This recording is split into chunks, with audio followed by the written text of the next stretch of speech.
Ирлан ага, вы сейчас коктейль пьете, да? Нет, я воду. А уже вы воду запиваете, хорошо, замечательно. Это продукцию Тиньши, да, Ирлан ага пьете. Ирлан ага, я знаю, что вы несколько детоксов прошли, да, вы ездили в Чунчжу, но я знаю, что вы получили хоть интересный такой хороший результат, который вы не ожидали, да? Что у вас было с глазами? Расскажите, пожалуйста. Да, на правом глазу после детокса, там через несколько дней, какое-то образование образовалось. Глаз чесался, плохо видеть, я водитель, мне надо ездить, а тут резкое обострение такое. А мне предупреждали, что будет обострение через улучшение, все равно обострение. Оказывается, пошли мы с офтальмологу, главному врачу, окулисту, да. Он через микроскоп вот этот мне веко вывернул и определил там такой нарост. Посмотрел, его вскрыл вот, аккуратненько и обнаружил там червя. А он потом мне рассказывает через микроскоп, миллиметра 3-4, я не знаю, так он живет, он себе сделал там гнездо, там домик, и развивался, рос. А он мне потом говорит после излечения этого червя, что это тропический червь, который там в джунглях откуда-то, я-то не был в джунглях, и вообще в Египте не был, и на экваторе не был. Ну, говорит, бывает, это значит завезенный, или где-то вы его подхватили. Через фрукты, наверное, наверное, да? Но если бы вы не обратились бы, он бы пошел бы через этот глаз, может, или головной мозг. Поэтому вот эта продукция, она стимулирует, что этот червь вышел наружу, а не остался внутри организма, еще он сказал. А то он мог бы внутри зацепиться. И развиваться, да, и развиваться, да. А тут снаружи. Это очень благодаря яркий. продукции и детоксу. Спасибо вам. Очень яркий результат вы получили. Удачи вам. Будьте всегда здоровыми. Кайырлы күн, құрметті менің бизнес әріптестерім, кайырлы күн, құрметті менің оқырмандарым, мен сіздер менен әдеттегідей жүздескеніме өте қатты қуаныштымын. Сіздерде барлығы жақсы деген ойдамын. Егер сіздерде барлығы жақсы болатын болса, мен әдеттегідей видео түсірілімді жалғастырамын. Мен бүгін видео түсіріліме қозғайтын тақырыбым қай салада болмасын ең үлкен маңызды күшке ие, барлық адамзат баласына керекті нәрсе тәртіп. Қай салада болмасын жетістікке жеткіңіз келсе, онда менің осы видеомды көріп, тіркеліп, өз пікіріңізді қалдыруды ұмытпаңыз. Сіз үшін маңызды деген мен ойдамын. Ең бірінші, қай салада болмасын жетістікке жету үшін бизнес саласында, мейлі традиционный бизнес болсын, сетевой бизнес болсын, ол мұғалімдік болсын, барлық қай мамандықта болмасын үздігі болу үшін ол ең бірінші адамға керек нәрсе ол тәртіп. Біз тәртіпті қалай өз-өзімізге енгіземіз? Сіз бір бөлмеге кіресіз, сіздің, мен білем, жетістікке жеткіңіз келеді, өміріңізді өзгерткіңіз келеді, сіздің қолыңызда мүмкіндік бар ма? Енді сол мүмкіндікті алып, жетістікке жету үшін бір бөлмеге кіресіз, мен өз-өзіңізге бір дәптерді алып, тәртіпті жазып, өз-өзіңізге орнатасыз. Тәртіпте отқанымыз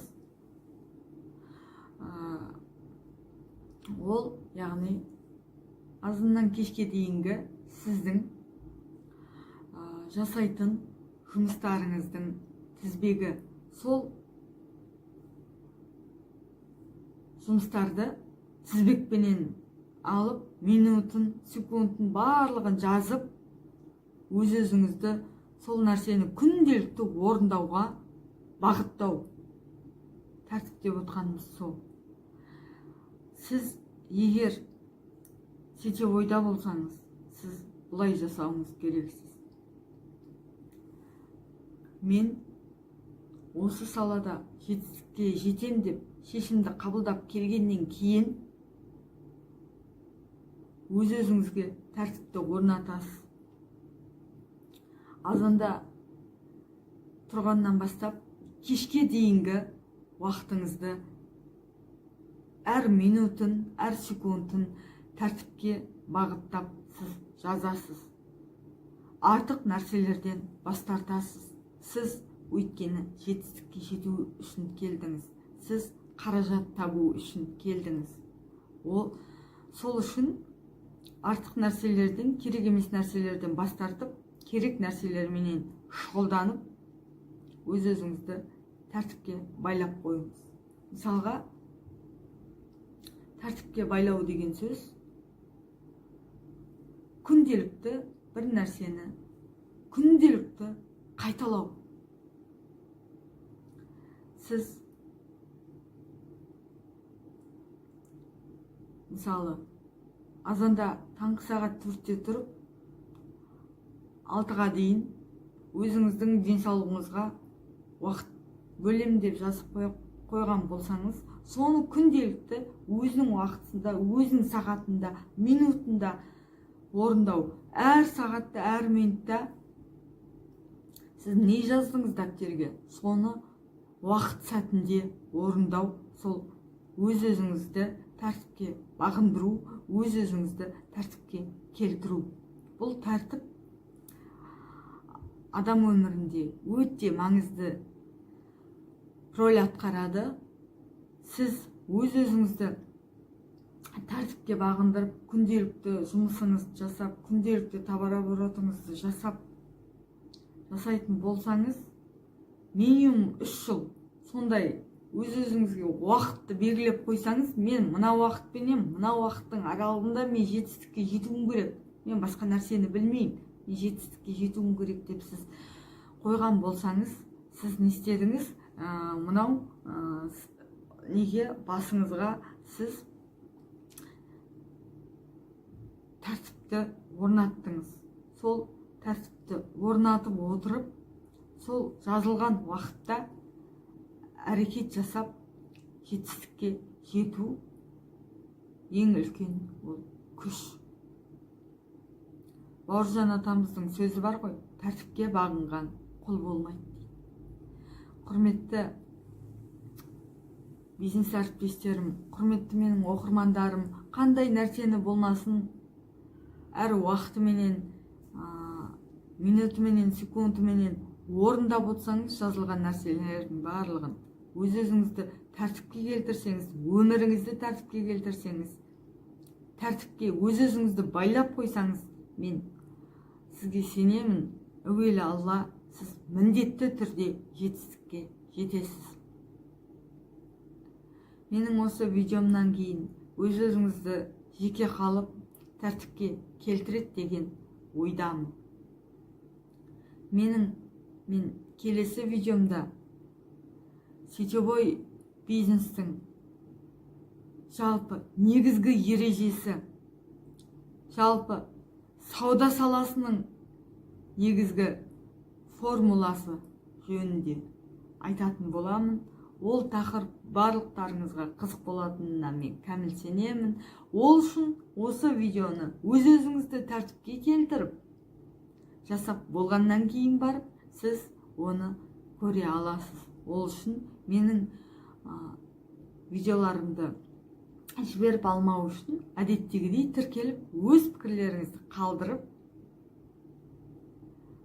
күтіңіздер. Келесі жолы мен керемет сабақ айтатын боламын. Келесі видеоларда жүздескенше сау, саламатта болыңыздар. 30 жастан асқаннан кейін әйел адамдарда шаршау белгісі пайда бола бастайды. Себебі отбасы, бала шаға, тамақ жасау, үй жинау, жаңағы ер азаматқа қарау деген сияқты. Менде де тура сондай жағдай болды.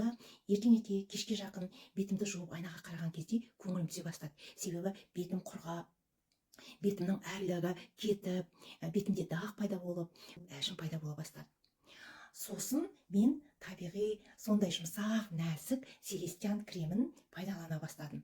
Бетім керемет тыныс алғандай болып, өзіме айнаға қараған кезде көңіл күйім көтеріліп, бетім бір әдемі, жұмсақ, бір құрғақтық кетіп, бетімдегі дақтар кетіп, бетімдегі әжімдер азая бастады. Көңіл күйім көтеріле бастады. Сол кезде түсіндім, косметика бұл сән. үшін емес, косметика бұл өзіңізді керемет сезініп, керемет бетіңіздің жарқырап жүруі екен. Олай болса, 8 наурызда өзіңіздің бетіңіздің жарқырап жүргенін қаласаңыз, онда төменге крем деп жазып кетіңіз. 8 наурызда гүл сыйлайды, иіссулар, ыдыс-аяқтар, тағы басқа заттар сыйлап жатады. Бірақ ешкім бізден көңіл күйің қалай, жағдайың қалай, ештеңе мазалап жүрген жоқ па деп сұрамайды. Бір кездерде менде үнемі қоймайтын бас ауруы, сүйектерім қақсап, мына қолдарымның буындары ісіп кетіп, көңіл күйім болмай жүрді. Сол кезде мына өзіме кішкентай сыйлық жасап, осы браслетті сатып алдым. Бір айдан кейін менің бас ауырғаным қойып, сүйектерімнің қақсағаны, буындарымның ісігені мүлде кетіп қалды. Қазір міне 15 жыл болады, екінші браслетті сатып алып тағып алдым. Әйел адамның көңіл күйі мықты болу үшін денсаулығы күшті болу керек екен. Сондықтан да 8 наурыз мерекесінде сіз өзіңізге керексіз заттарды сатып алғанша, сіз өзіңізге денсаулық сыйлаңыз.